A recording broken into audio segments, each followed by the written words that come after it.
Welcome back to Copper Star Precision, the channel dedicated to getting you more points at your competitive shooting matches. We're going over my CZ457 build. I had a video discussing why I chose to go with a custom rifle route. The second video talked all about the barrel, and now we're talking about the chassis. This is the PDC Custom Chassis. This is the G5C Rimfire chassis. Not a lot of people know about it, so I wanted to make a video discussing what I like and don't like, so you may be able to better inform your decisions if you're deciding to go with a chassis system for your CZ457. So stay tuned.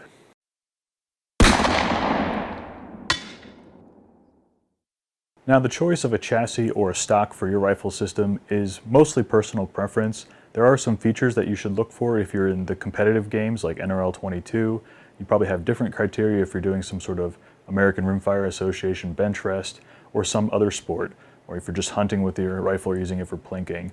But for our sport, there are definitely some things that we look for in either a chassis or a stock, and we'll go over some of the features that this rifle has that makes it a good choice for the competitive NRL 22 scene or the PRS Rimfire scene. Just to give some context, this is kind of the traditional wooden stock that you would get, the normal wooden stock with a CZ457 American. This is like the cheapest model. There actually might be one cheaper model where it's completely made out of plastic. This is kind of like a wood laminate stock, but the reason that I had to go for a chassis system or a different stock option is because the barrel channel, especially for the regular CZ457 American, is very narrow. Even when you step up to something like the MTR, which this rifle started as, so the CZ457 MTR, even though I love the ergonomics of the stock, I really love the vertical foregrip and just the overall feel of this stock. The MTR stock accommodates the bull barrels, and I think the bull barrels are 0.92 inches in diameter, and I could have hogged out a bunch of material here, but I wanted to kind of save this as it was. So I decided to go with a chassis system. Now, there are other stock systems, but I don't think any one of them necessarily can accommodate the 1.1 inch straight barrel that I use on this rifle, and this rifle helped me win the May Course of Fire. I'll probably put a link to that match footage up there. Everyone who's seen that video, the comments are really supportive. Congratulations all around. So I really appreciate the support. It was a huge accomplishment for me, and I hope those videos help you in your competitive endeavors. But essentially, there are a bunch of other options that CZ even offers in different configurations of 457. You got the Manners stock, you've got the Boyd's @1 stock. There are a couple of chassis options that CZ offers on some of their higher end configurations of the 457. And then you have your third-party ones. So there's the KRG Bravo chassis, there's the XLR Element chassis, there's a whole slew of chassis options from MDT, and Masterpiece Arms, MPA, makes their chassis as well. This is a little bit lesser known company. This is PDC Customs. It offers some advantages and some disadvantages over the other stocks and chassis systems. So let's first talk about price point. The bare bones, without all the bells and whistles accessories, comes in around $550.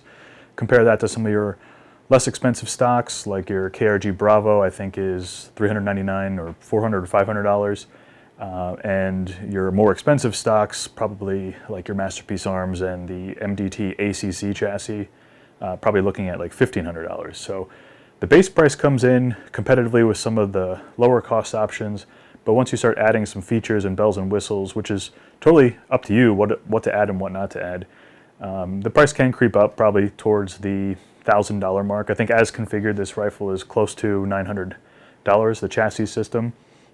So let's talk about some of the things that are added on and some of the features of the stock. We'll start with an integrated ARCA rail. As you can see, the chassis itself is clamped in to my tripod here.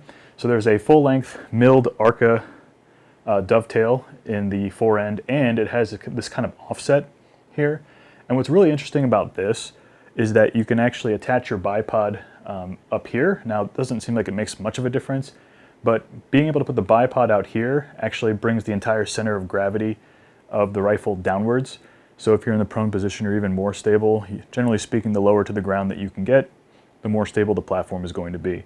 And what's nice about that is that I can put my bipod up here on certain stages, and then I can also run like a Gray Ops plate or an Armageddon Gear rail changer system or a bag system that also clamps onto an ARCA rail without them interfering with each other. And there's enough room on the rail to fit basically a full-size game changer plus my bipod here if for whatever reason the stage would call for that. So I like the flexibility there.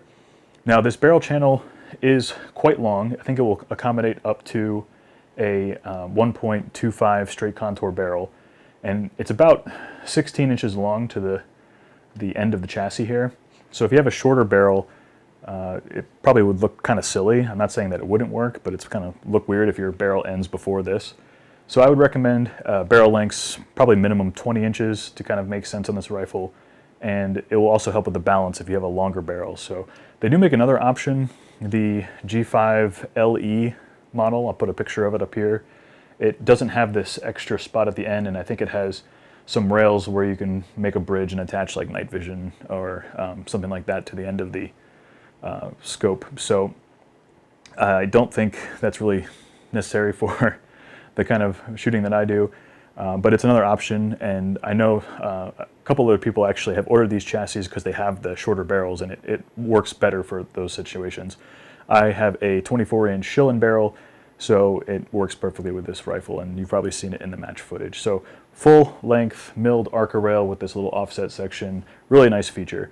And when you look at some of those cheaper stocks like the KRG Bravo, you're going to have to buy an Arca rail anyway. And if you want like a reputable Arca rail from Area 419 or even the one that KRG, Kinetic Research Group, sells themselves, you're probably looking at 80 to 100 bucks anyway. So kind of factor that in if you're price comparing some of the options. That price that I gave you at the beginning, around $900, $950, includes this weight kit. And the way this works is there's 8 individual weights, 4 on each side. And essentially, if I turn the rifle this way, it might be hard to see because everything's been powder coated blue, but there is basically a large weight in the middle that sits in the barrel channel. It doesn't interfere with the barrel at all, so you still have a free floating barrel. But essentially, this big block here has a bunch of tapped holes, and you take your weight kit and you simply line this up, and you simply use the provided stainless screws and screw it in.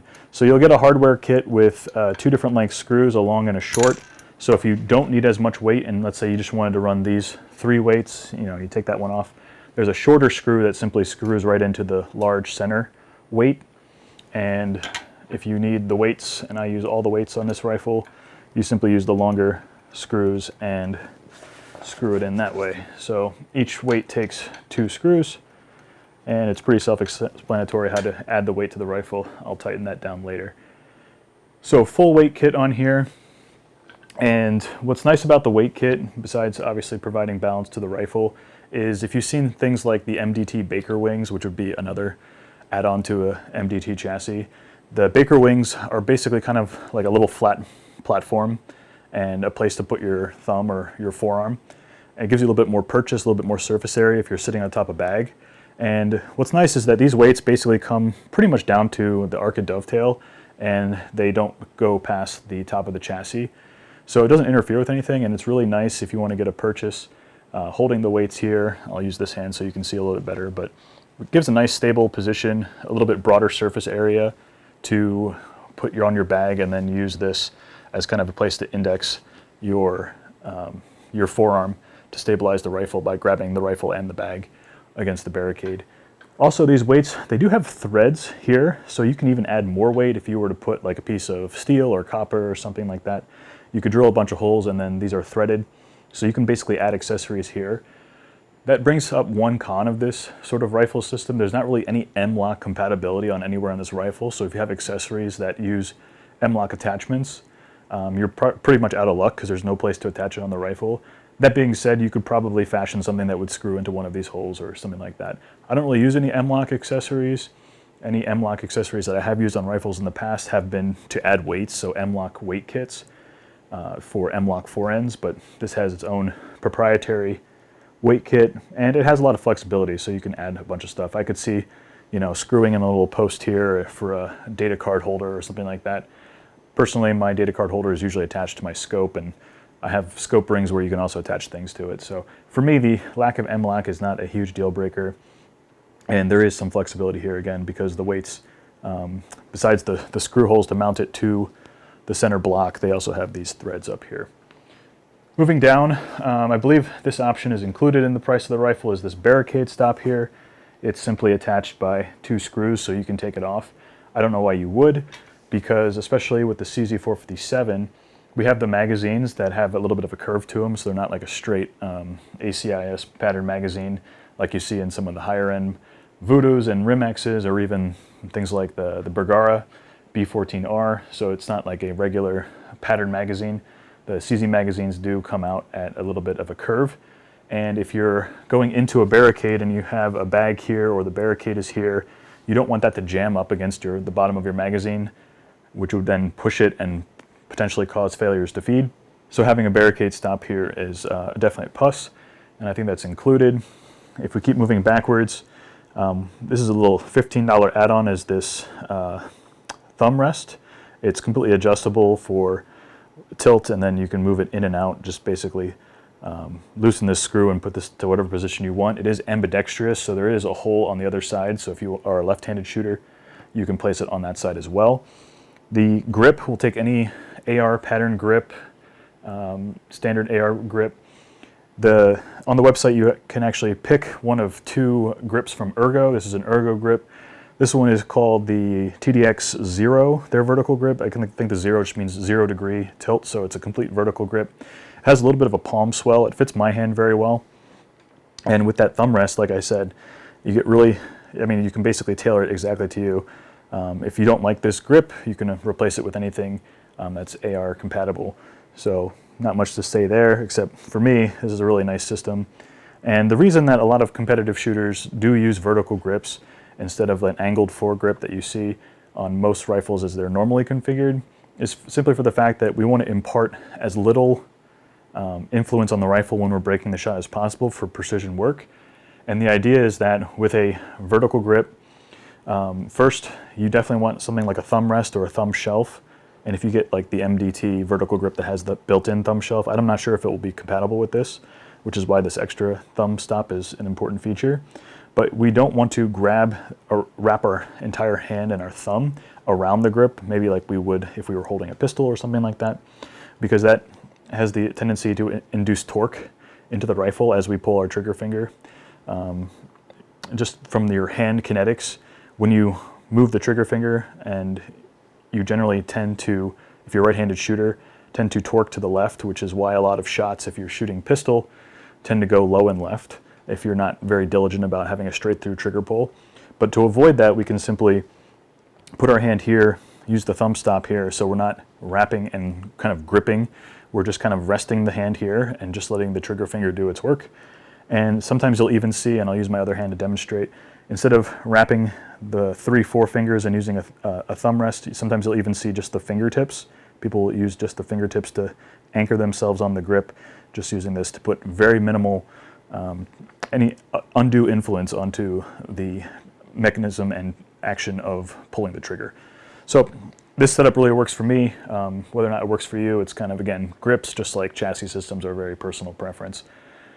Moving backward, this is another option. This is the adjustable buttstock. So it's adjustable when it comes to cheek height as well as length of pull.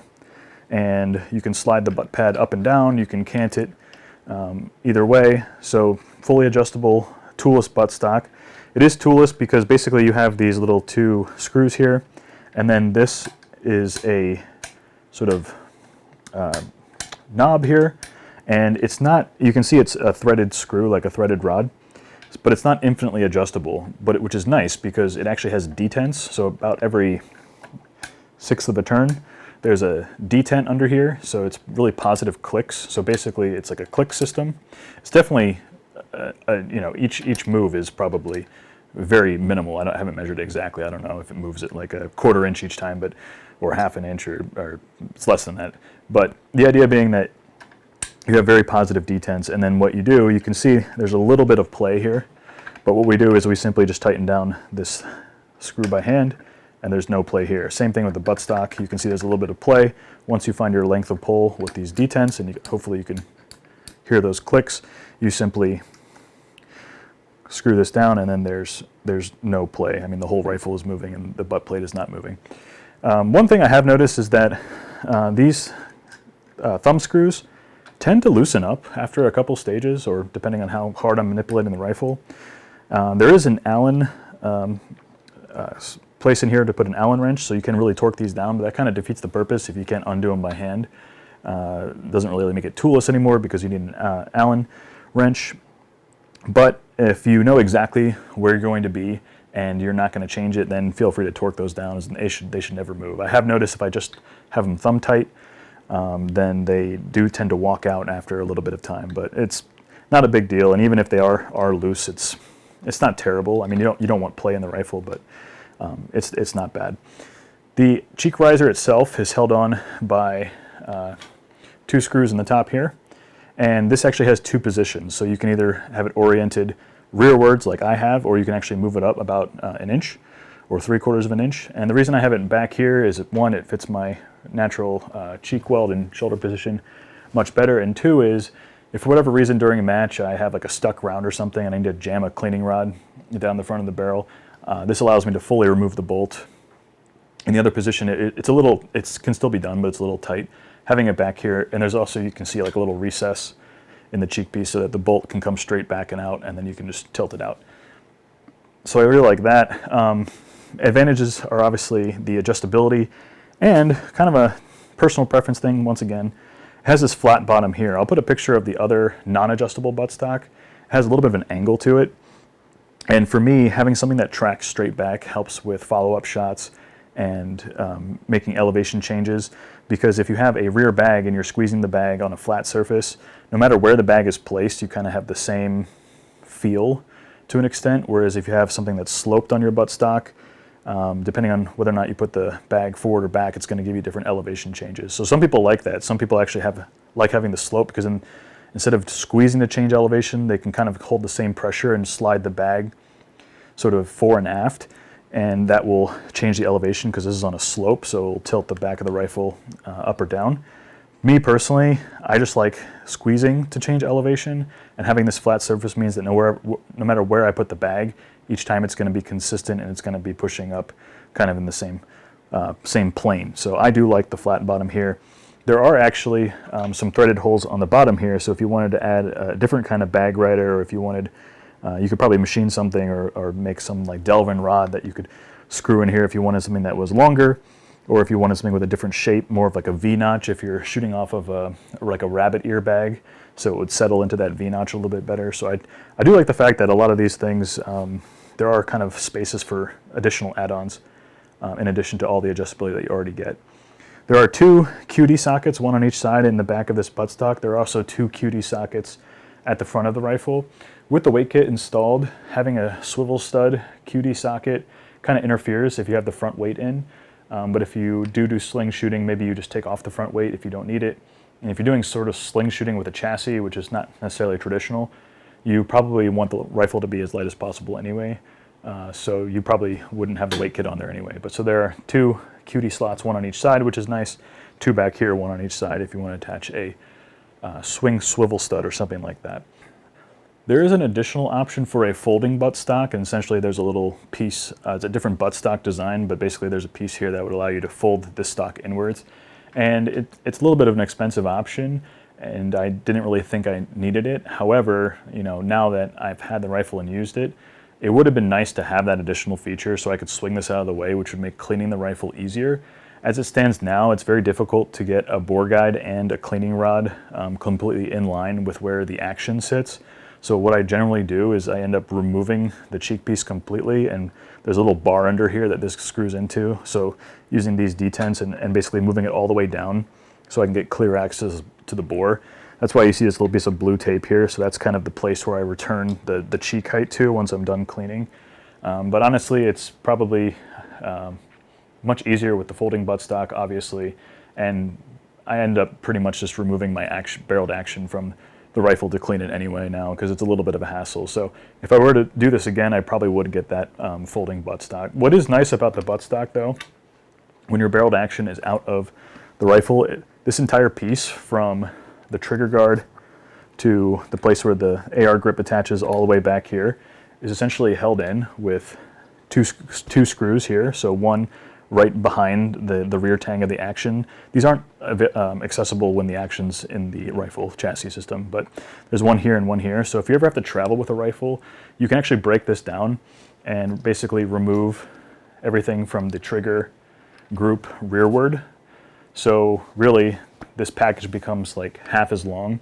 So based on your barrel length, your longest part of whatever package you're trying to stow away or pack is probably going to be your barreled action. So if you do travel for matches and space is a concern, or if you're flying and you have luggage restrictions on size and stuff, obviously there's specific things you need to do if you're traveling with a firearm. But that being said, you can get away with a little bit of a smaller footprint by removing the barreled action, and then this whole entire thing separates.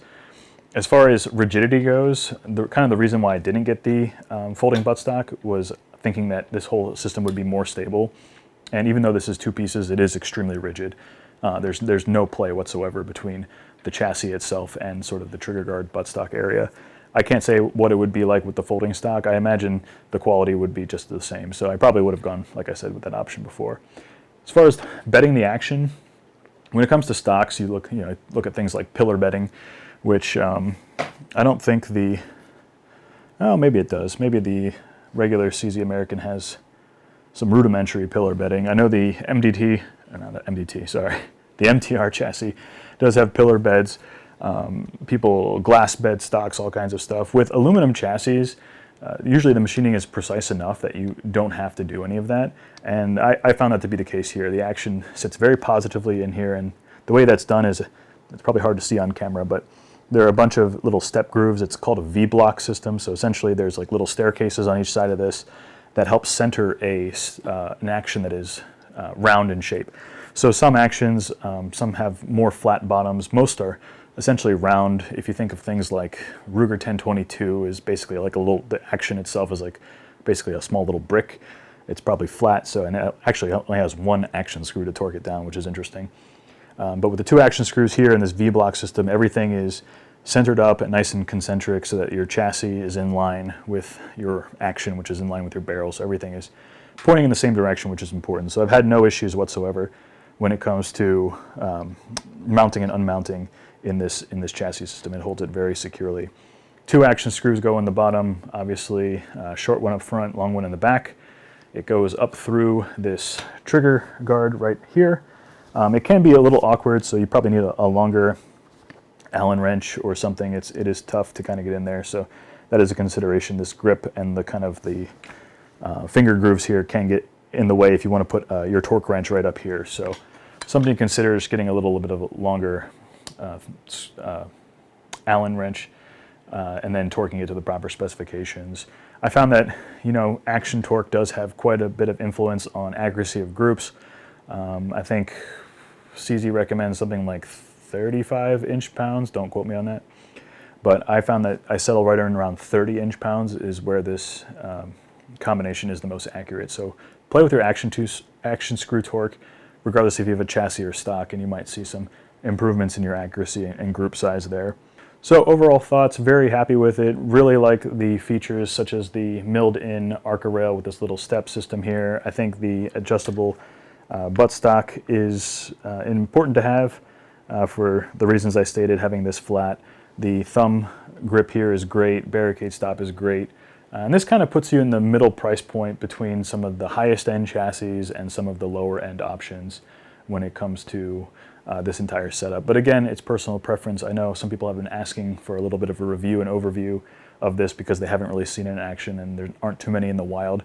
I will show pictures here, and I can't link exactly to any like firearms related content because of YouTube's policy guidelines, but you can just search PDC Custom Chassis, and it's kind of a bare bones website, but you'll get the idea. I do think he makes chassis for the Bergara because I think that shares the Remington 700 footprint and maybe some other rifles on there. So if you're interested, take a look, see what you think.